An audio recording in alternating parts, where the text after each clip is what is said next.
Au nom du Père, et du Fils, et du Saint-Esprit. Amen. La paix de Jésus soit dans votre maison, sa paix et sa joie. Alléluia. J'espère que vous allez bien. Merci à toutes celles et ceux qui ont prié pour moi. Merci beaucoup. Je prie pour vous aussi, comme tu nous l'as demandé, ô Jésus. Aimez-vous les uns les autres, comme je vous ai aimé. On essaye, ô Jésus. Merci Jésus pour tes merveilles. Nous lisons le Saint-Évangile selon Saint Jean, chapitre 16. On s'était arrêté au verset 23. Et là, il nous est proposé une lecture du verset 29 au verset 33. Donc, on termine le chapitre 16. Donc, je vous propose qu'on lise les versets à partir du verset 24. Pour ne pas en perdre une miette. Merci Jésus. Jusqu'ici, vous n'avez rien demandé en mon nom, mais demandez et vous recevrez, et votre joie soit entière. Jésus donne toute... on est au verset 16, hein, donc la crucifixion n'est pas là encore, mais merci Jésus de t'être offert pour nous. Jésus, comme tu l'as fait de nombreuses fois, tu as prévenu tes apôtres de ce qui allait se passer. Donc Jésus ne les a pas pris au dépourvu. Donc verset 24, jusqu'ici, vous n'avez rien demandé en mon nom, mais demandez, vous recevrez, et votre joie sera entière. Je vous ai dit tout cela avec mes comparaisons, avec des comparaisons. Mais l'heure vient où je ne donnerai plus de comparaisons, mais je vous parlerai clairement du Père. Ce jour-là, vous demanderez en mon nom, mais vous ne pensez pas que je devrais intervenir auprès du Père en votre faveur, car le Père lui-même vous aime, puisque vous m'aimez, et que vous croyez que je suis sorti de Dieu. Je suis sorti du Père, et je suis venu dans le monde, mais maintenant je quitte le monde, et je vais vers le Père. À ce moment, les disciples disent tout de suite, tu parles clairement, ce ne sont plus des comparaisons. Maintenant, nous savons que tu sais tout ce qu'il n'y a pas. Maintenant, nous savons que tu sais tout et qu'il n'y a pas de questions à te poser, car tu es sorti de Dieu, cela nous le croyons. Jésus alors leur répond, vous dites que vous croyez, pourtant l'heure est proche et elle est déjà là, où vous allez vous disperser chacun de son côté et vous me laisserez seul. Mais je ne suis pas seul car le Père est avec moi. Je vous ai parlé ainsi pour que vous ayez la paix en moi, car dans le monde, vous connaîtrez la persécution. Mais courage, j'ai vaincu le monde. Merci Jésus. Donc, on termine le chapitre 16. Loué sois-tu Jésus. Cette discussion avec les apôtres a déjà eu lieu, mais pas dans les précisions avec ces mots-là. Nous savons que tu es sorti de Dieu, nous le croyons. Verset 31. Maintenant, nous savons que tu sais tout et qu'il n'y a pas de question à te poser, car tu es sorti de Dieu, cela nous le croyons. Sorti de Dieu, comme nous dit le Saint Credo de Nicée, né avant tous les siècles. Jésus, tu es né avant tous les siècles, tu es la lumière. Pardon. Et les apôtres l'ont parfaitement compris, puisqu'ils ont déjà assisté à un festival de miracles. Donc c'est clair et net, c'est tout à fait clair. Ils sont convaincus, il n'y a aucun doute. Jésus vient bien du Père, il est la lumière présente. Jésus est la lumière tout court, merci Jésus.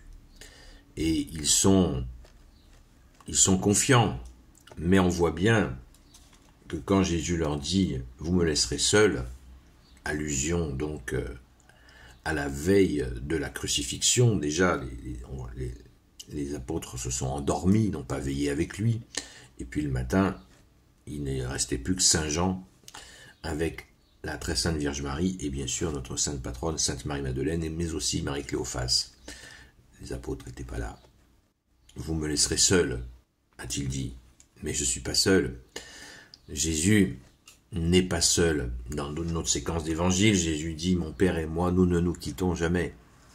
Donc cela fait méditer sur cette présence du Père avec Jésus en permanence, ce qui est logique, puisque C'est le même Dieu, Père, Fils et Saint-Esprit. Et on pourrait rajouter, nous qui avons compris cela, que comme l'Esprit Saint procède du Père et du Fils, eh bien l'Esprit Saint non plus ne quitte pas Jésus, évidemment. Mais les apôtres disent, ah bon, comment ça, on va te laisser seul? Non, non, ils ne posent pas la question, ils sont dans une espèce de torpeur où ils ne veulent pas admettre cette idée. On le voit dans d'autres séquences où Jésus leur dit qu'il allait souffrir et mourir, mais qu'il allait ressusciter. Même ça, il n'y a pas de réaction. Enfin, il ne nous en est pas donné. Peut-être qu'il y en a eu, on n'y était pas. Mais on dirait vraiment que les apôtres évacuent la question.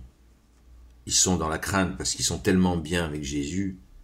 Vous vous rendez compte, vous le matin, alors festival de miracles ce matin, expulsion de démons, ressusciter les morts.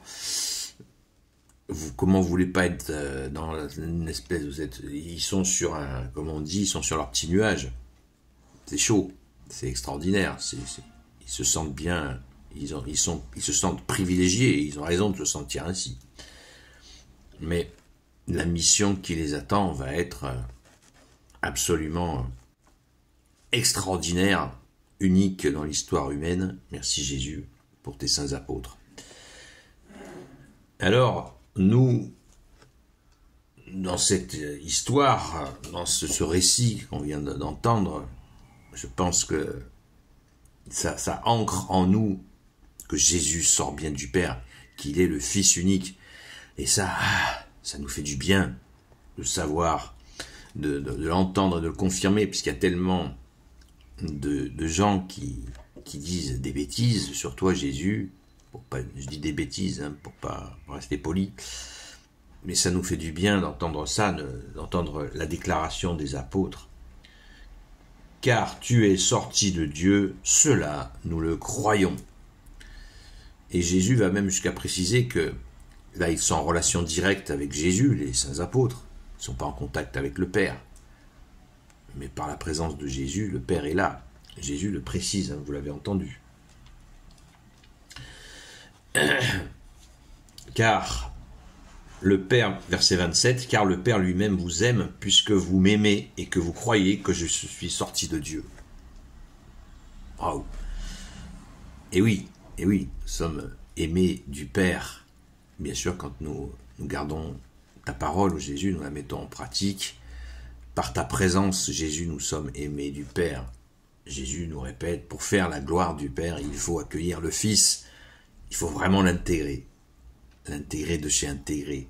Il n'y a pas d'autre solution pour glorifier Papa, l'Éternel, le Père. Il n'y a pas d'autre option. C'est celle d'accueillir le Fils, car en accueillant le Fils, le Père est glorifié. Ce qui est limpide, nous l'avons parfaitement compris par ta grâce, ô Jésus, notre seul enseignant. Amen. Gloire soit au Père et au Fils et au Saint-Esprit, maintenant et toujours et pour l'éternité. Amen. Ô Jésus, toi qui peux tout et qui porte tout, toi le Sauveur, toi l'Emmanuel. S'il te plaît, Jésus, je te confie toutes celles et ceux qui regarderont cette vidéo, ainsi que leurs proches, selon ta seule volonté, ô Jésus. Sainte Marie, Reine des cieux, toi l'Immaculée Conception, toi qui écrases le serpent, toi qui es la lune sous tes pas, toi notre Mère, Notre-Dame. Saint Joseph, toi le juste et le saint, toi le sage, toi la terreur des démons, toi le saint gardien de la Sainte Église catholique apostolique. Sainte Marie-Madeleine, notre chère sainte patronne, et vous tous les saints et saintes, amis de Jésus. Saint Michel Archange, Saint Gabriel Archange, Saint Raphaël Archange, et vous tous les anges qui te servent au Jésus. Je vous confie toutes celles et ceux qui regarderont cette vidéo, ainsi que leurs proches, selon ta seule volonté, ô Jésus. La paix de Jésus soit dans votre maison. Ce soir, on reprend le direct à 20h sur TikTok jusqu'à 22h.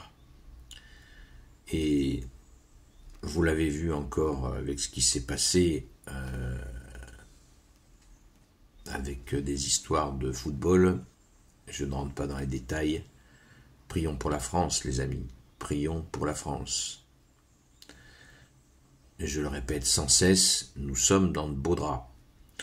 Donc supplions Jésus de libérer la France de toutes les ténèbres. Les ténèbres sont multiples et parfois même associées dans leur entreprise de destruction de la fille aînée de l'Église. Ne croyons pas que cela n'a pas de portée, que ce ne sont pas des faits divers. Le diable est à la manœuvre. Il nous faut prier sans cesse pour la France. C'est la seule option que nous avons. Et Jésus lèvera celles et ceux qui devront faire le travail. De quelle manière, je n'en sais fichtrement rien, mais une seule chose est certaine, c'est que j'ai confiance en toi, Jésus.